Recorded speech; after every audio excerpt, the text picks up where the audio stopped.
It's Jeff Welton. And Jeff comes and visits us and really helps us a lot with information.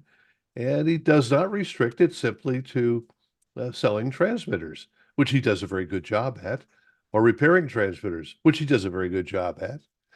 But Or getting his truck stuck, which he does an amazing job at. yes, there well, a lot of snow there in Nova Scotia this week. So we'll maybe see some more of that as he comes along. But we want to talk mostly about spring cleaning and in the sense of before the weather changes, make your plans. And maybe we can put a little checklist together, might even post it. And so we'll see what ideas Jeff has for the transmitter plant and what some of the rest of you will share with us. And we'll go from there. So, Jeff, what's the first thing that someone should plan for? I mean, they're not there, they're in the office, they're looking for the coming year. What's the first thing they should plan for? Oh, I think the first thing that comes to mind for me all the time is take an inventory. I've always said, and this comes back to my story from this morning's experience, but you don't really know what you need to start planning to replace unless you know what you've got, how old it is, how it's working.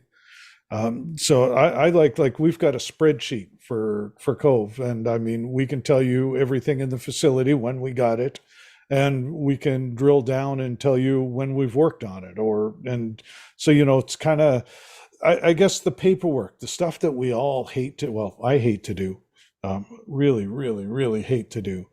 But this especially is a good time to get started. And you mentioned checklists, and that's a great example.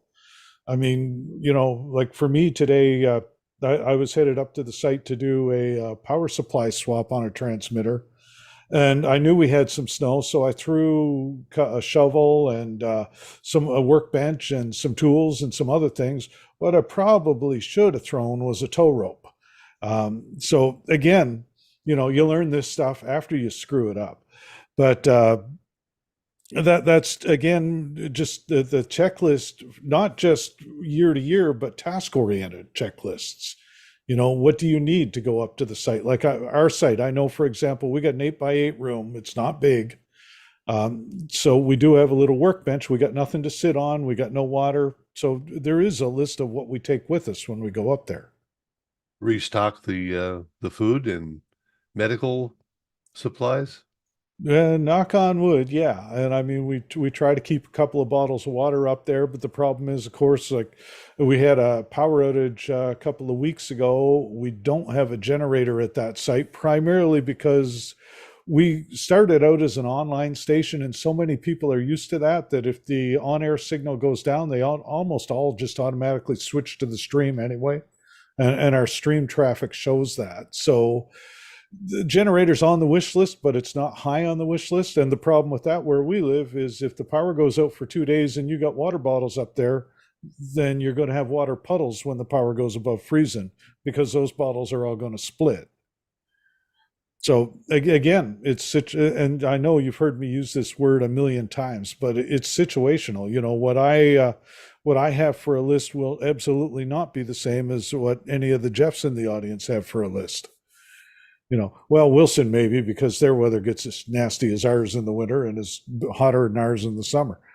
But The yeah, I first thing, the mean, first thing you mentioned to me was checking the site for lighting season, being ready for lighting season. And maybe you've got some specific points here. I was thinking, first of all, you want to check for damage, but second, you want to make sure your roof is, I mean, not just lighting, but rain. so there's a couple of things. I mean, and again, a lot of this comes back to visuals. Uh, and specifics. Like for me right now, I'm not going to be checking a lot of my grounding outside, primarily because it's currently buried. But in the building, we went through today and just kind of checked all the compressed wire connections because as much as I hate them, we do still have some. And verified that the surge protector was still functional, that it wasn't showing any significant amount of wear and tear, if you will. I mean, most surge protectors have an indicator to tell you if the MOVs are still intact or if the fuses are blown at least. So yeah, we did the once over there. We did a full set of meter readings. I mean, a lot of the current transmitters, and I mean, obviously ours, but I know the Flexivas, and I'm fairly sure the Elenos, you've got the ability to dump a lot of your meter readings into, whether you save it to the clipboard on your computer or whatever you do to export it.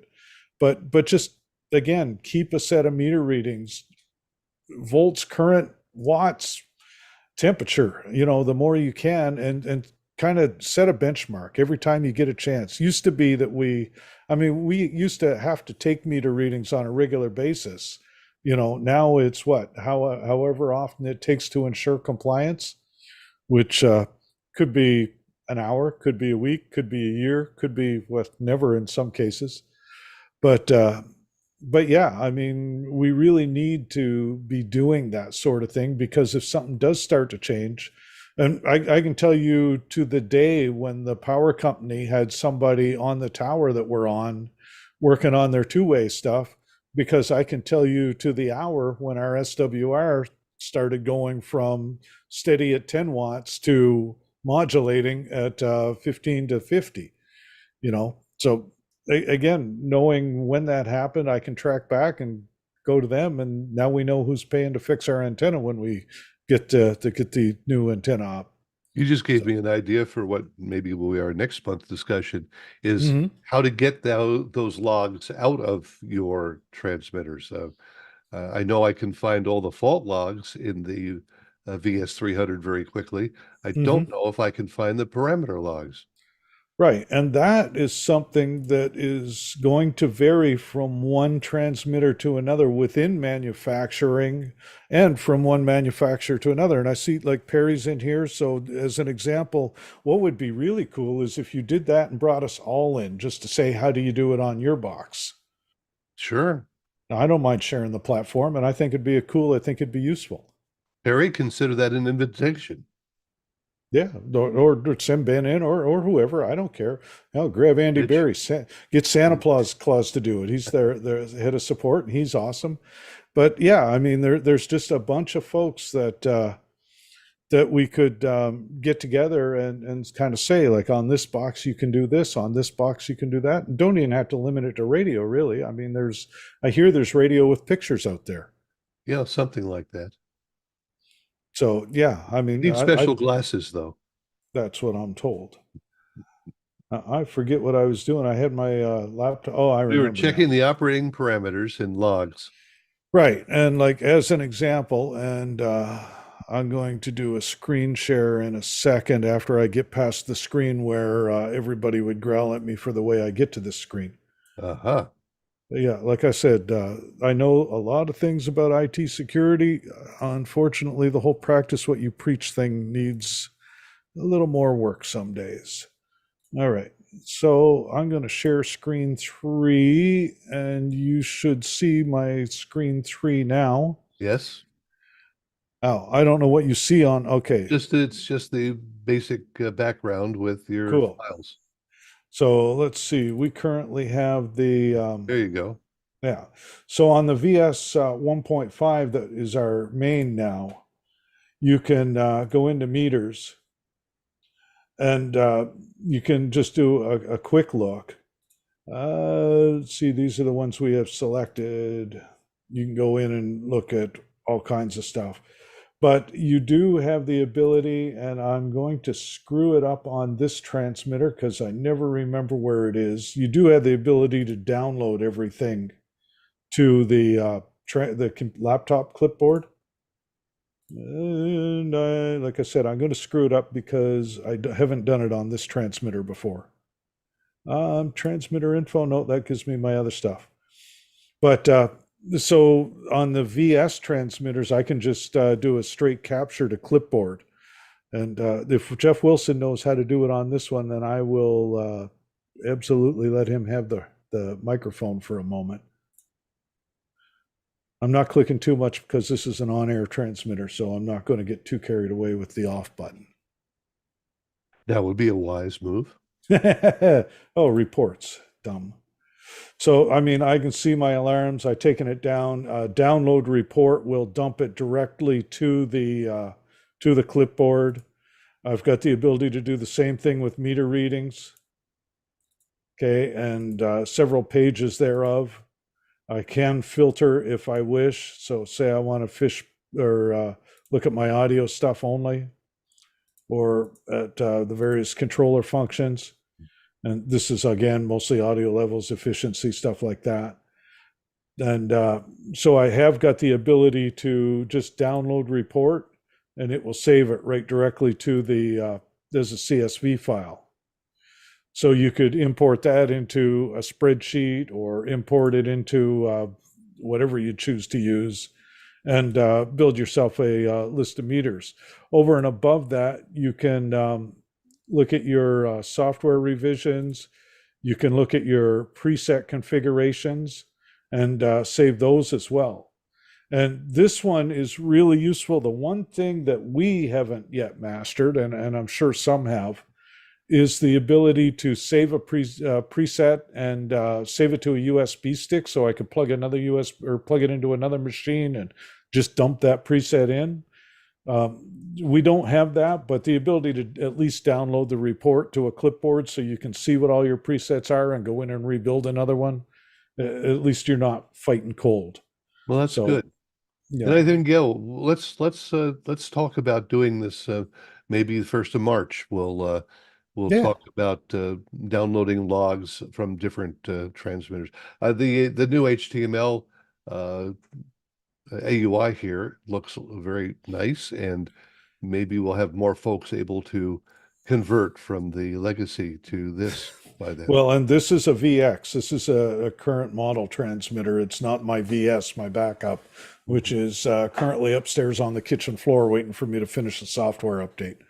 As Uh-huh. I ran out of time, it was time to haul down the mountain.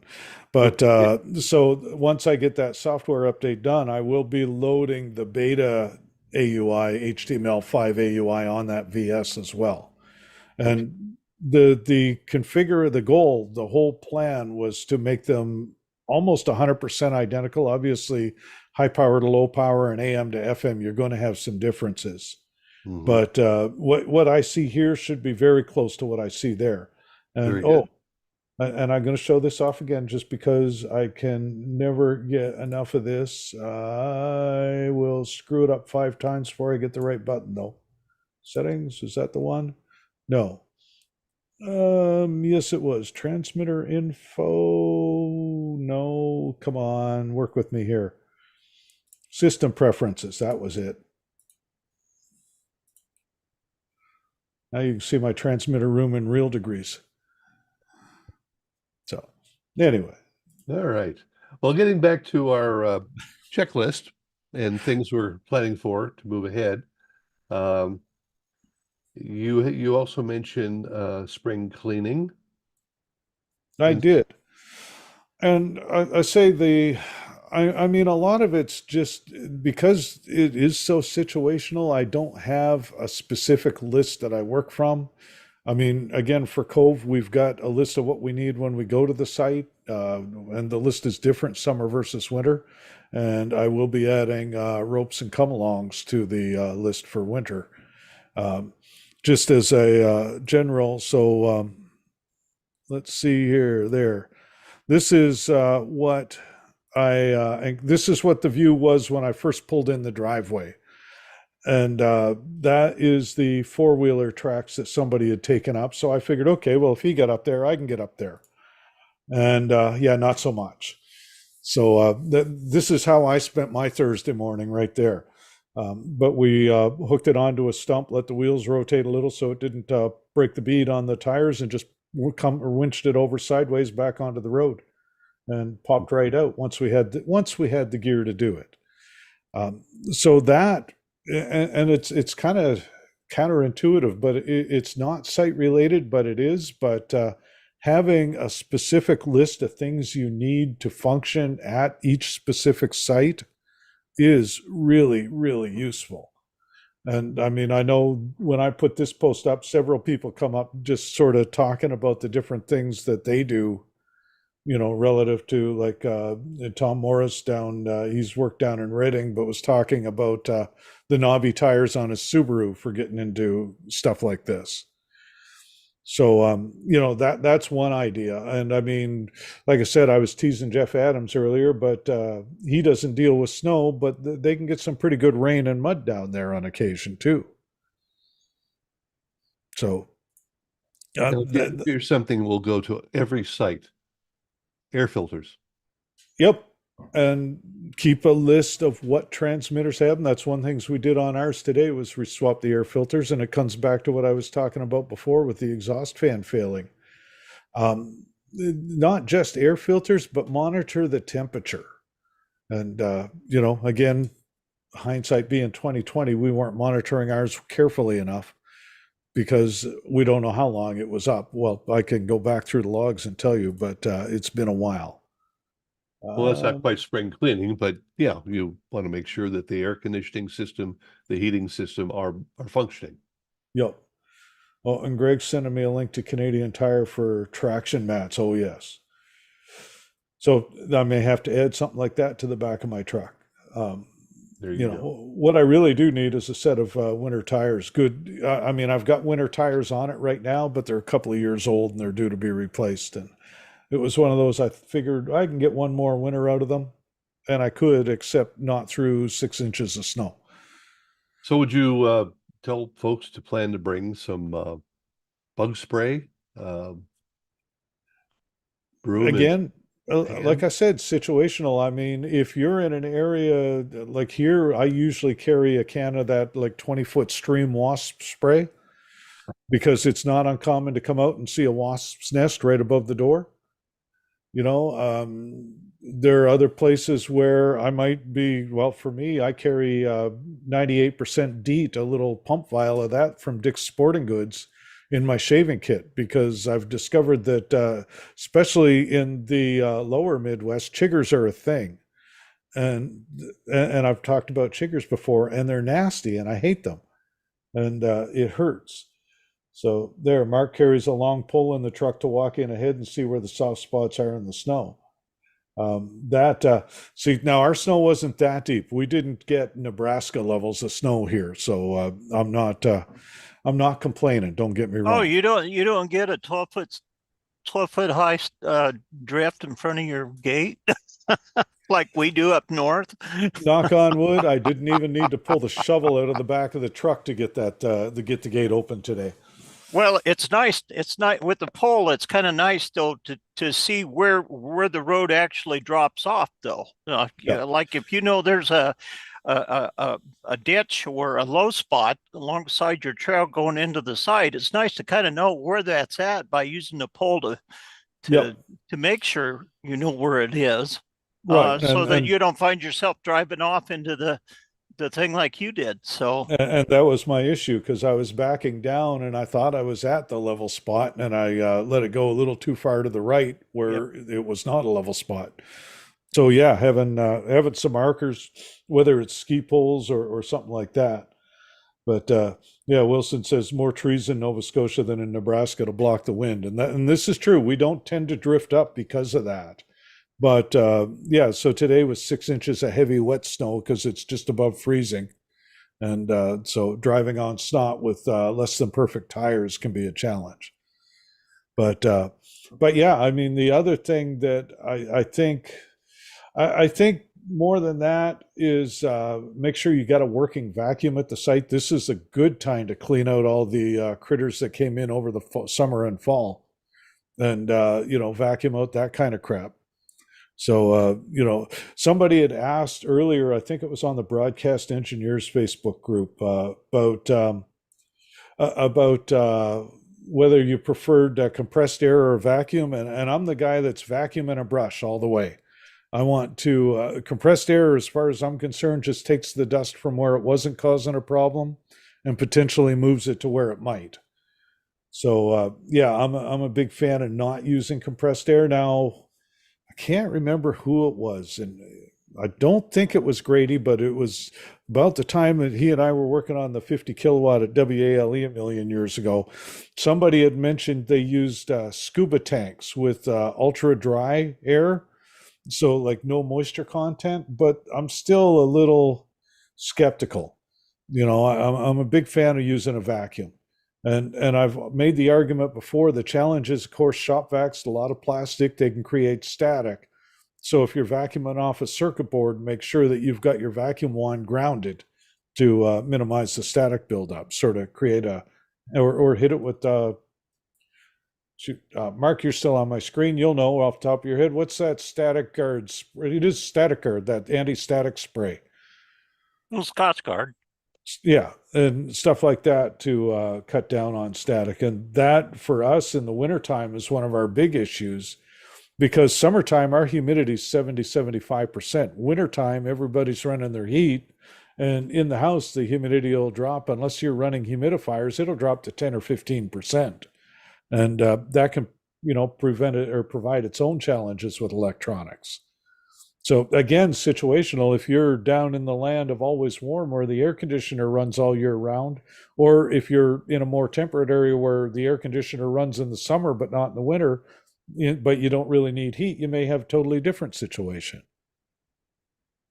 Now, obviously, the size of a shop vac that you would get would depend upon the size of your transmitter room. And what you're vacuuming, yeah. Make Yeah, sure I mean, I've got a little 5-gallon one that rides around with me. yeah, Not that little. That's not a bad size for a reasonably small unit. Of course, you want to make sure you have emptied it from last time and that has a clean filter in it. Yes. And you want to do all the dust. You want to dust? Do you dust your ferrites? Don't be like that. Okay. Yeah, no, and it was funny as I think it was. Oh shoot, I'm having a brain fart. But somebody had posted Charles Kinney had posted a picture of the LED lights at the shopping mall near WSB, and how the LED lights are not really a fan of 50 kilowatts of AM. And I said, well, that's nothing a couple of hundred ferrites wouldn't solve. Send them a link to Amazon's website and away you go. But yeah, Dustin is one of those things that it's like I say, this time of year, there's not as much you can do outside. So it's a good time to try and clean up some of the paperwork and inside stuff. And, just make sure that you've left enough time to pull yourself out of the ditch if you do something stupid. Like me. The other thing that came to mind, and let's see, it came to mind. Oh, you'd mentioned it earlier talking about leaks. This is also the time of year where it's starting to get in this hemisphere a little brighter, or up north anyway. So if you pick a nice sunny day like today, it's a good time to go in the building, shut all the lights off, and look for the peepholes of light, the little glimmers that tell you where the snakes and mice are going to be coming in, if they're not already in. So, it's just a good time to do that kind of sealing too. That makes a good idea. That's are you sure? No, you kind of flabbergasted me there. What do you mean? I had a good idea. I can't remember who told me about that. I don't think it was Mark. It might have been. But about the turning off the lights on a sunny day and looking for the bright spots. Because it can get in very small spots. Well, basically, if you can see a glimmer of light through a hole in the wall, the odds are that a mouse could creep through it too. I mean, what they say, a mouse can squeeze through a 1/4-inch hole or something like that. That's right. Yep. So, and I mean these plus days, plus you get to see where the bullet holes are too. And typically, in a lot of places, the kids with 22s, those bullet holes are about a 1/4 inch in diameter. That's right. Unless you got some crackpot that was trying to take out your tower lights and really missed. But and I ran into that not too long ago. We're, knock on wood, we haven't had that situation at our tower. But the big advantage we've got is we're way back on private land. So we don't get a lot of looky-loos coming through there trying to, or drunk hunters. Not to say we don't get any, because I'm sure there are several that get back there and have no idea where they are. But yeah, I mean that's bullet holes is another good example. For us, we're underneath a 276-foot tower with a plywood building. Now I've got a 2x4 ice bridge sort of built up over the roof of the building to try to break up, and we don't get huge amounts of icing, like not Midwest level of icing. But that's another kind of damage you want to be looking for, is any ice that happened to come through the roof. Again, if you're in that kind of environment.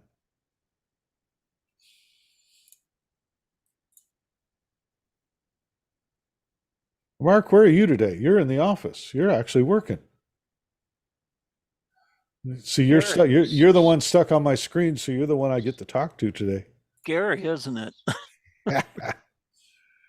Yeah, I got a couple of VXs over here in the racks that I'm getting ready to go out. So yeah, I'm busy. There we go. I just went and changed my view to speaker instead of gallery, and the so here's a question. This is a tech support for any of you computer folks out there. Dell laptop, I use Chrome for everything, except every now and again it insists on trying to load Microsoft Edge, and every time it does, my display goes absolutely wonky. It's like a strobe light.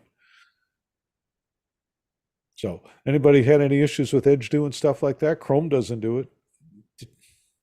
Problem is my VPN has decided it won't work on Chrome anymore. So I think I broke my laptop. I Well- don't like Edge. I'm not a fan of it. The more I use it, the less I like it. I still use Firefox. That's my browser of choice. Let's see here. I am Except going some equipment doesn't like that, so that I have to use Chrome, and I'll avoid Edge like the plague if I well, can. at the risk of showing anything too, I don't have anything risque on, but too confidential. I don't think I've got too much on. So here, let's see if we can share. This is my main screen, and it's showing the cable management slide. Let me get back there. If I go to, okay, so it moves Zoom, but if I go view and speaker, oh, of course it works this way. Go figure. So it's just me being dumb. This is another thing, though, speaking of that, especially if you're in a more southerly environment and less prone to having snow up to your waist or other nether regions, this is a perfect time to take a look at little things like that, and taking care of the tidying up, I guess. Tidying up. Like I said, spring cleaning is the topic. But I've run into way too many sites with feed lines, either unused lines that have just been left to dangle or lines that haven't been secured. We ran into a cell site, and everybody's seen the cell sites where the tower's got like a solid wall of coax going up one side.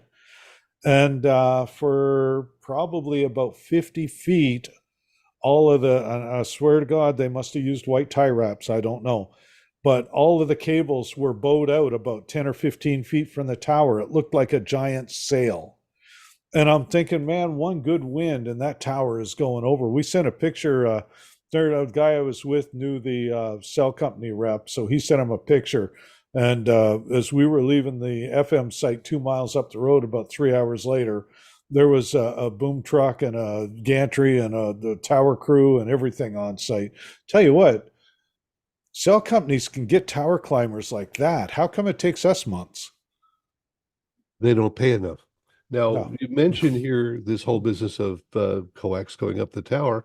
Now, if you have tenants on your tower, that can create a violation because you have this black wall you mentioned. You have to paint those coax Depending on your tower height. Yep. depending on your tower height and your method of illumination. We found Right. we recently found that out. We're going on a tower out out in western Nebraska, and the company that owns the tower said your coax that you put up for your antenna will have to be painted.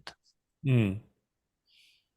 Apparently, Well, they'd gotten dinged on that at some point years back, and now the question, I suppose, yeah, you can put it up and then paint it, but I'm thinking it's like, wow, they want you to paint it before you put it up. That'd be pretty cool. be Uh, different. of course, I mean, the options for coax are getting slimmer and slimmer. So I guess talking them into providing pre-painted jackets is not going to be an option. Probably not. It'd I cost have too an much anyway. interesting story to tell if you're interested. Yeah. 20 years ago, I want to say, I had just started working at the 1060 site in Ashland that was originally built by John Garabedian. And he was long gone. And I had gotten brought in by whoever owned the station. And I drive up there and I walk in and I don't look up. And then right after me, this guy comes in who was going to meet me there. And he said, you know, you got a guy wire that's fallen off of your middle tower? And I said, what? He said, yeah, come here. So I go outside and I look up, and what had happened was the people who had done the tower work on the center tower, there was a big bundle of coaxes that went up there for the dishes and the sample loops and the remote pickups and all that stuff. And they had broken loose for over 100 feet going up that 525-foot tower, and they were swinging up against one of the guy wires, and it had somehow caused the guy wire to burn through. Wow. And it was not the lowest guy wire, but the next one up of like 6. And the tower was bowed out about 8 inches, and somehow that tower did not fall. I've seen some towers and some pretty odd contortions still standing. So there's a lot of strength there. Yeah, but that'll freak you out. That's another kind of if your cables come loose from your tower, you could lose the whole tower. I was doing a 25 kilowatt install in Nome for KNOM probably 25 years ago. And we got the install, got the transmitter on the air. Life is grand. Went out for dinner, and as we're leaving the restaurant, we're in the car heading back to where we were staying, and I'm hearing the audio, and I'm hearing the tick, tick, tick, and it's like, Tom, we're getting SWR shutbacks. We got to go take a look. Well, we drive up to the site, and as we get closer, it's like, I think one of your skirt feed wires is loose, because I see this wire dangling. It wasn't a skirt feed wire, it was a guy wire. And in their case, they'd just gone through and had the tower re-guyed, and the guy had put one of the compression insulators in, but he'd put it in as an expansion insulator, and it pulled the insulator apart. And so the top half of the center guy wire was just whopping against the tower, and of course the tower was the transmitter was seeing the change in load and saying, nope, I'm not doing it. So yeah, that's some scary stuff. We got a couple of come-alongs and winched it back together and eyeballed it, because this is we're right on the Bering Strait in Nome, Alaska, and the wind's always blowing there. So yeah, that's scary stuff. I went out to a site one time and very similar. That was just kicking up and down and up and down. And the strap that went from the coax to the tower, this is an AM, had actually broken off. And it was waving in the wind and touching the tower and then going off and touching the transmitter was having a field day, but it just oddly enough, it doesn't take a whole lot. You get out there, you turn the transmitter off, you put them together, maybe you drill a hole in a bolt and nut until the guy can come out with welding it. But the transmitter was very, very gracious in that it didn't smoke. Yeah. And Greg, going back to the preparation mentioned, Greg, I don't know if you've got a mic or not, but high voltage rated wasp spray. I wasn't even aware that was a thing. I see Grady nodding his head. So Does anybody else want to elucidate or illuminate what is high voltage rated wasp spray? I mean, I assume it's what it says, but I would imagine that there are the mineral content that it could conduct some electricity, and if you had a full stream, it could go from the tower to your hand. I think we've all seen the photograph of what happened to somebody's crotch when they peed on high voltage. The same thing can happen with a wasp spray that Yeah, I isn't high suppose. voltage rated. Because it's It'll a come continuous right stream. down to you. Sure. That's good to And that's know. not an And- AI generated. Well, I know if you light it with the flame, you have one hell of a flamethrower. Yeah, you don't need AI deep fakes for something like that. No. Um, Shoot, we don't Brian- need AI. We've been creating pyrotechnics forever. I was going to say Brian's got a good suggestion on the keeping the critters out. Yes, go ahead. No, I'm going to make Brian unmute because I know he's. I mean, if the BSW guy doesn't have a microphone, something's wrong. He has a new website. Yes. I wasn't supposed to say that. Spray bare ground herbicide around your transmitter shack.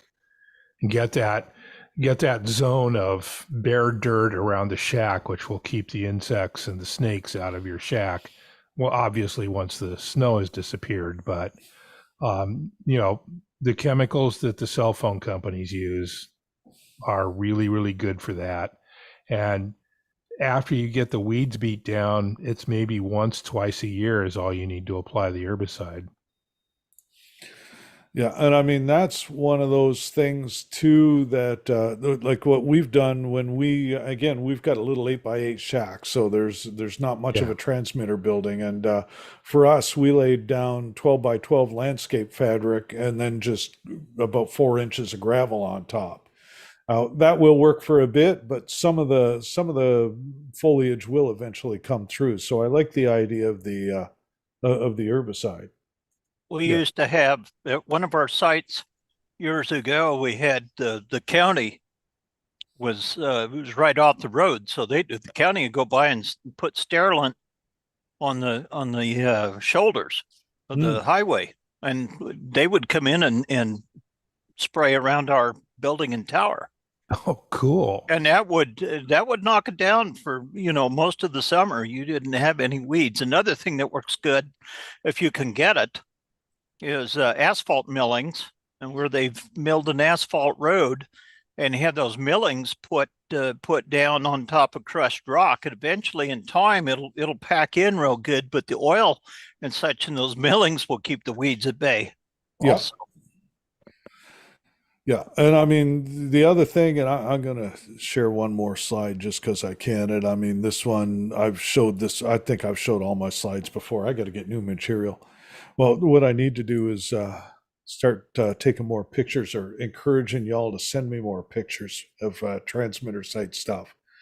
But this is also a good time to check air filters, because I mean we've just come through a summer. Anybody who's running forced air, at this point in the game, typically, especially where I am, you don't have as much of a cooling requirement. So if your air filter looks like that, you're not going to see a significant difference. But in a month or two, you will. So I know, like I say, on the VS1, we swapped the filter out of it today, and the old one, again, we had a hot summer last year, and we had a lot of forest fire activity. There was a lot of air pollutants. So anyway, I took the old foam filter out, and it almost disintegrated. Didn't quite, but it was pretty crispy. Let's put it that way. So definitely make that a something that gets a little attention in the quiet times too. I say in the quiet times, it's like nobody has quiet times anymore. I mean, it's the jobs that we used to have 5 people doing, we've got 1 person doing, and maybe an assistant on a really good day. We're meandering a bit. You mentioned supplies earlier, and it occurred to me that one of the things you mentioned supplies at one point, you mentioned a computer at one point. What about computer supplies? Is there paper for the computer? Or is there ink?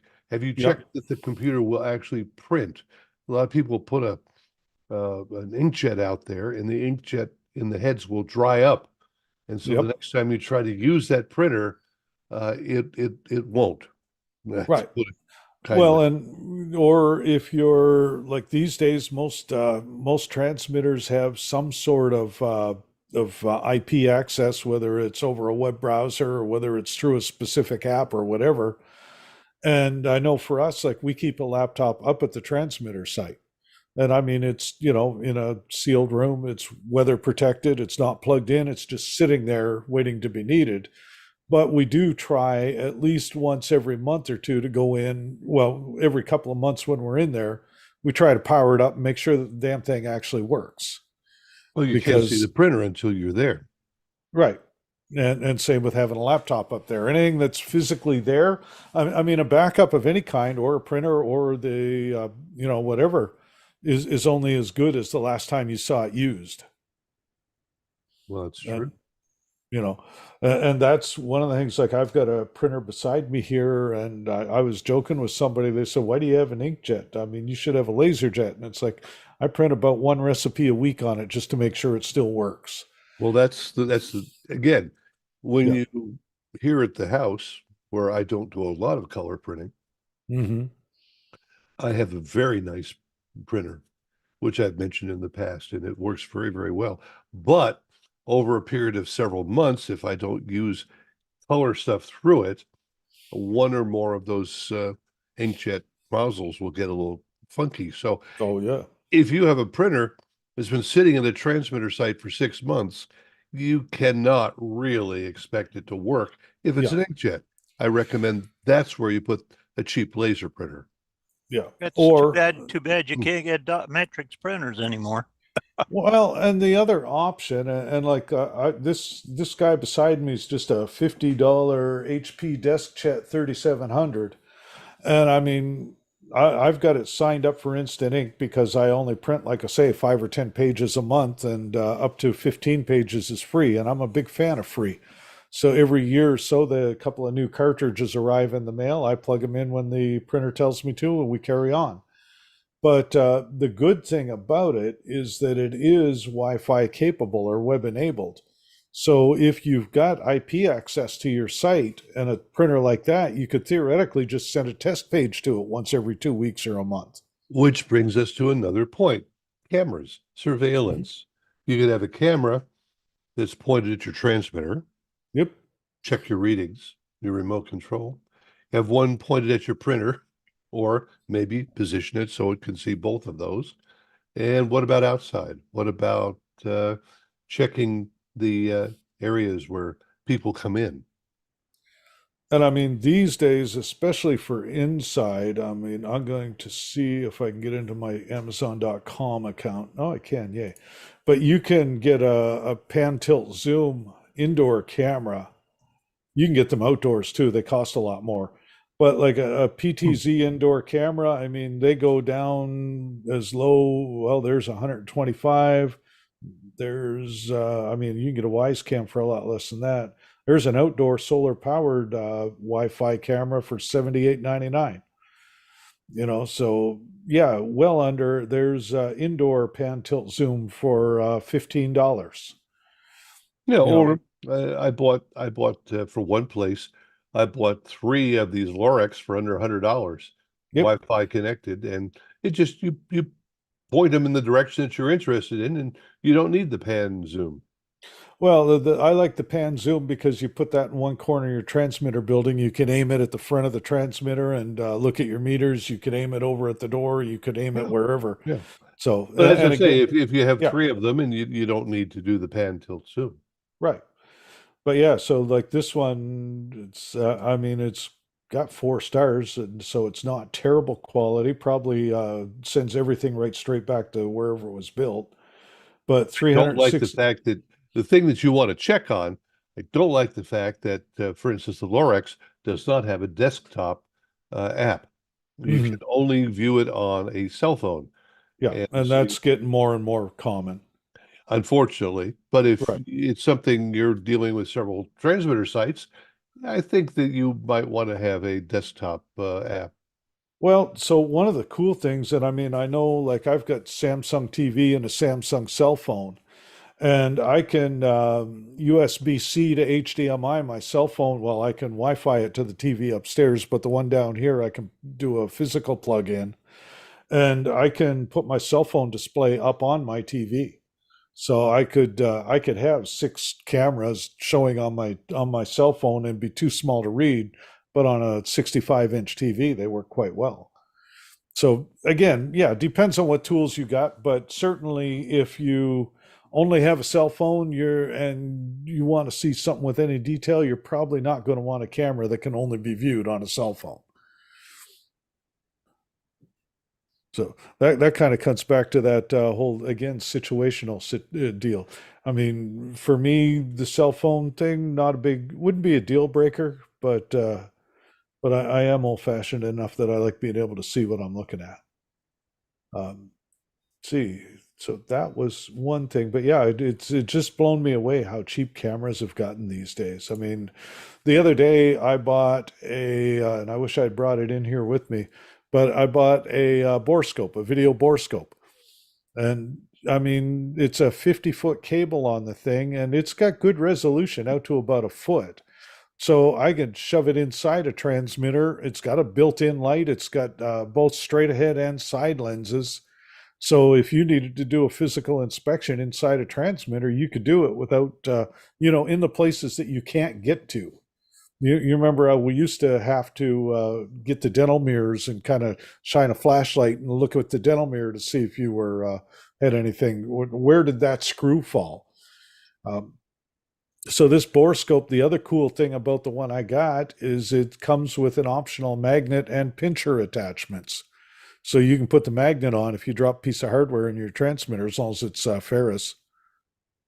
If you drop a reviewed one of those a couple of years ago, and it's on the site, but I haven't used it in a while. let's see, this one was it was well under $100. Yeah. I've used it. I've scoped out. Well, I was scoping out dead mouse under the fridge with it not too long ago, but you can use it for all kinds of things like that. I was looking for a leak under my dishwasher. I've had it scoping out the French drain in the basement here. So all kinds of things you can use them for. All right. Oh, and you could probably look in a transmitter too. I just gave you 3 applications that had absolutely nothing to do with broadcast, but same deal. I mean, it's just a handy tool to have. There are a lot of places in some of the older transmitters, especially, that are hard to get to see what's going on under tube sockets and Not just the old ones. I mean, you look at our XL60, the power supply chokes are in front of the 600-pound power transformer. And if you want to do anything up there, you're quite literally crawling in and laying on top of the transformer almost.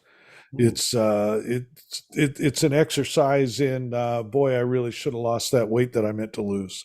And there are a lot of them like that. I mean, where you be doing 15 different contortions to inspect something. Try to look at the doorknob cap in an HT25. And I may have screwed up the model number on that. I'm not a tube guy, and I'll be first to admit it. But I'm sure everybody can think of some part that they had to look at one time where they just, and I mean, cell phones make it easier because you can reach your arm in there and take a picture with your cell phone camera. I've done that tons of times. But the borescope just gives you a nice little, fairly stiff thing that is easy to move around. It's kind of cool. Absolutely right. Okay. Anyone else have a suggestion for us of something that should be on a checklist, get ready for spring cleaning or to do the spring cleaning? Hey, Jeff, if I could make a suggestion. All kinds of them. Get an otter case for your cell phone and then attach a wrist strap to it. Oh, the wrist strap's a good idea. Yes. Yeah, I mean, Don't ask me how I know this.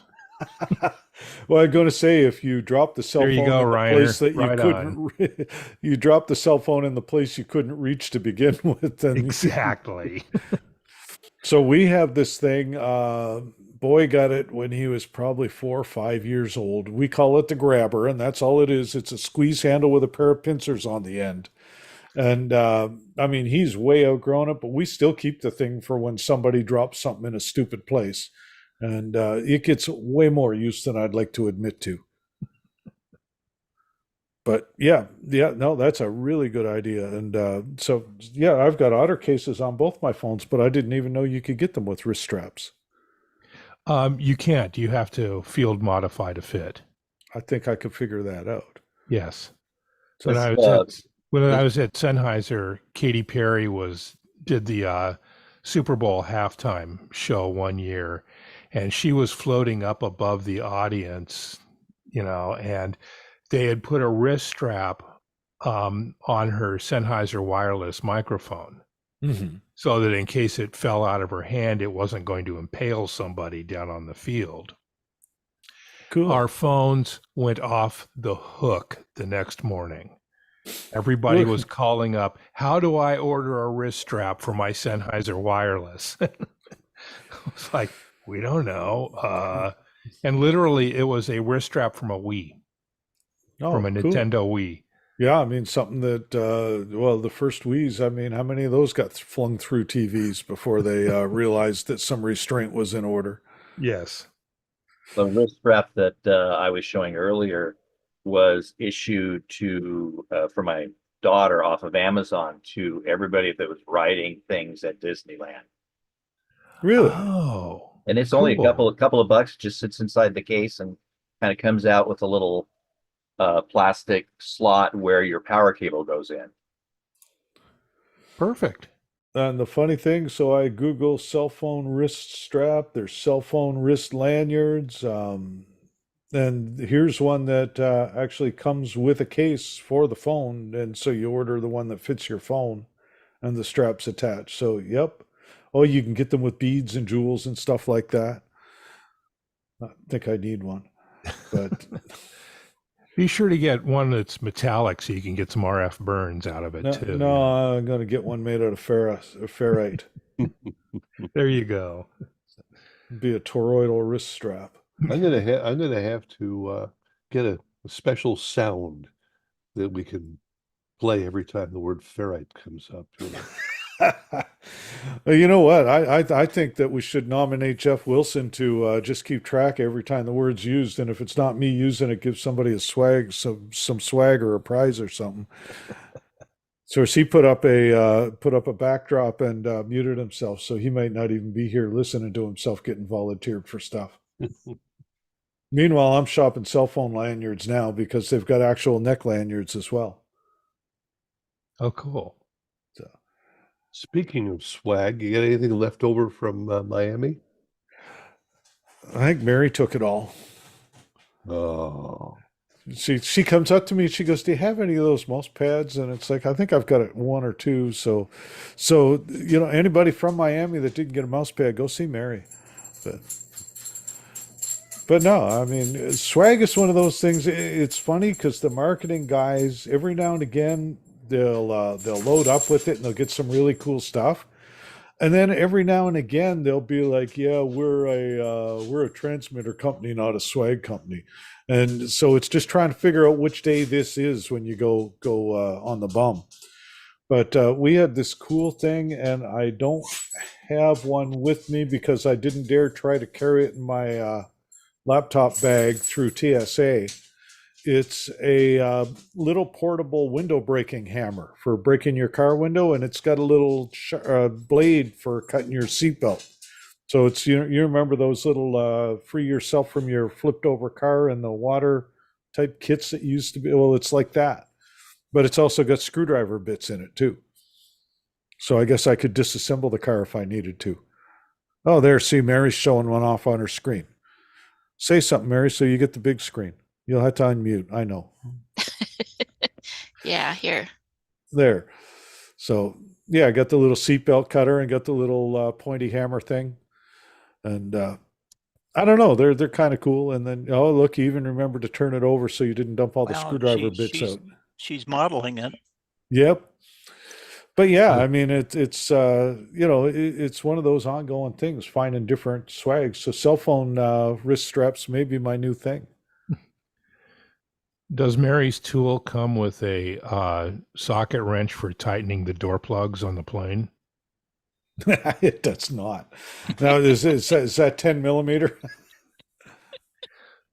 Mm, I was saying, okay. well, United runs a lot of those flights, and I've had two canceled from out from under me so far. Now they worked out well in both cases. They managed to rebook me through different airports that actually got me to where I was going faster. They were the tickets that I wouldn't spend the money on the first time. But yeah, the running joke was, you'll start to, if you get priority boarding, they'll issue you a set of sockets with the with your boarding card. So before we lose Jeff, he's going to start wandering away here. We've hit the top of the hour. Anyone else care to share something that they've noticed in their transmitter building inspection? I mean, it could be a studio inspection as well, but primarily a transmitter building is the one that gets abandoned for several months at a time. And I was thinking one of the things we talked about earlier was building integrity, and you mentioned uh, driving into the river. So I thought of water damage inside of a building. You could have a leak from the water heater if you have one, or you could have a leak from something from outside. I've run into more than one site, well, more than one site, but one that I tend to keep pictures of where there was a tarp over the transmitter.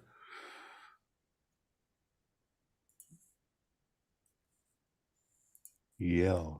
There was a story, I guess it was Kevin Kidd told it about the transmitter that was in the middle of a field because the guy died and his son tore the barn down, didn't know who the transmitter belonged to. So it was just sitting out there in the middle of the field. Hmm. Kind of weird. I've not run into that one yet, but now I've got something to look forward to. Well, if you go down to Mexico, I guess there's still a lot of transmitters still leaning against the wall and in instruction manuals still in the plastic. I What? had one in Taiwan once where we came in to do a field upgrade, and we had to walk up the mountain from the town at the bottom. So it was about a mile hike. Felt like a lot longer because it was hot out. But we get up to the site. It's a 8x8 corrugated steel shack. The bottom downhill side is 2 feet above ground, and the uphill side is in the ground. And of course, so we're on the side of a mountain. There's a pretty good slope. And I go in, and the first thing I needed to do was disconnect the output of the transmitter to take some readings for whatever it was I was doing. Well, I disconnect the 3 1/8 inch flange from this 10 kilowatt transmitter, and transmitter fell over on me because the flange was the only thing holding it vertical. Uh-huh. All right. Now, I Well, had one guy call me from New Mexico once where his ATU collapsed because it was on 2x4 studs, and the termites ate the legs out from underneath it. So again, visible physical inspection is critical here and there, and that's like you said, the transmitter site's the part that gets abandoned the most. The funny thing is, transmitters and transmitter sites have not changed a whole lot in the last 50 years when it comes to the things that need to be checked. hmm Um, exactly. Whether it's, glowing technology or solid state technology, that doesn't change much. All right, knock on wood. It's like trying to train the new guys to tell them, oh, let's see, put some mothballs in the ATU box. Yeah.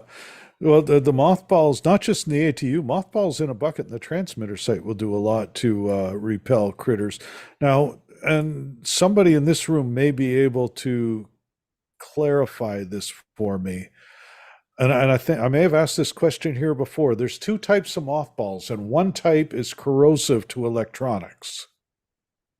And I don't know what the two types are or which type it is, but this is something I heard years ago. And if anybody's got an idea on that, I'd really love to be illuminated. Well, I couldn't tell you which one is corrosive, but you got naphthalene and you've got uh, paraffin. I think that's what it's called. Naphthalene and paraffin. Well, that'll get me close enough that I can start to look. Because yeah, it just came to mind, and it's like that's because I've seen a lot of people using mothballs because they are great for keeping snakes and other critters away. But if it's disintegrating the electronics, that's maybe not a good thing. All right. Well, if you find out, let us know. Send me an email. Oh, I will. Or- I might even write the shortest article on the planet about it. And in the meantime, if anybody else has got anything they want to cover, I'm past my hour anyway. You can kick me out anytime. I'm going to say yesterday we went up to the tower. A couple of tower climbing crews were up trying to mitigate some ice damage. And I noticed that they were realigning the 5.8 dishes just for the hops. But they were also aligning the security cameras that got doinked out of shape and we're now pointing at the ground and or somebody else's building. I thought that was interesting, but just tightening up all the yokes and repointing things was, this is the first year anything's left. When the ice usually falls, we now have bowling ball size holes through things, but this year was kinder to us. So this is something that our field service guys, and this is an older version, but these are the kind of things that we look for when we walk into, and of course, ball gap, you can tell that's AM. Evidence of arcing and pitting, if there isn't, it's not set tightly enough. But just the kind of things that we look for when we get to a transmitter site. And the field service guys typically will have a variation of this, and it gets filled out every time they walk into a new site. And I just judge and criticize mentally, so I've gone beyond the checklist. But yeah, I mean, it's just little things, and you'll notice one of the things we ask is a record logbook available. You know, I mean, how long's it been since you needed to have a station log at the transmitter, or a maintenance log? But it does give you, again, a good record of what you've done and what may need to be done. So anyway, that was the kind of thing that I was looking at, not so much a to-do checklist, although it is, if you're taking over a new site for contract engineering, it gives you a really good idea of what you're walking into. So anybody wants a copy of that, I'm more than happy to provide it. You can customize it as you will for your own needs. It's certainly not proprietary. It's something I slapped together, like I say, about 20 years ago. I have to tell you a quick joke, Jeff, based on your list. With the very first thing that you had people check is the condition of the ball gaps. Uh-huh.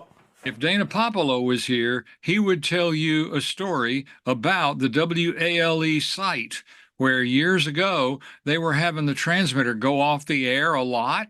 And he went out there and he discovered that it was the season when the inchworms or whatever they were crawling around, and they try to crawl across the base insulator and they'd give their life up to the flow of electrons. And he went and bought a box of condoms, cut the ends off of it, and pulled the condoms out so that it went across between the two balls so that the little worms could crawl across and not blow up. It was a great idea. That's brilliant. I mean, we ended up sending somebody to Botswana for 100 kilowatt that kept tripping on SWR. And what he found was, in his case, fire ants.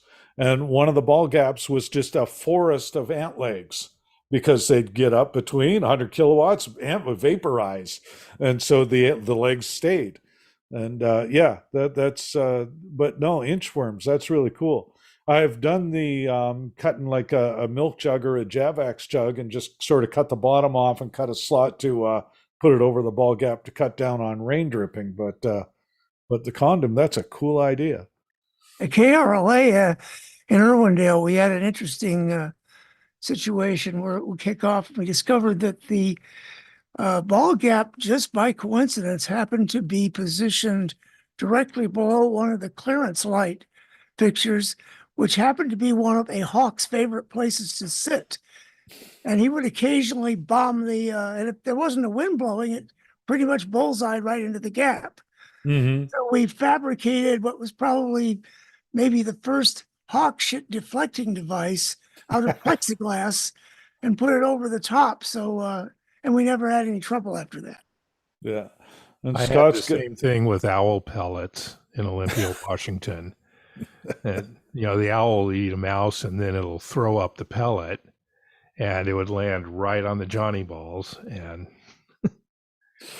then in the morning when the PD, of course, kicks up to daytime power, the transmitter would blow off. Yep. Yeah, I had one like that where every morning they said we bring the power up every morning, and every morning it cuts back, so we're back to low power, and after a couple hours it'll run.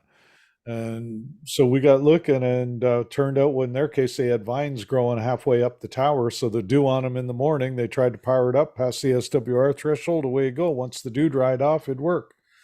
But just all kinds of these things. And I see Scott's got a comment about using the light bulbs to keep mercury vapor rectifiers warm enough so they didn't arc when they come back on.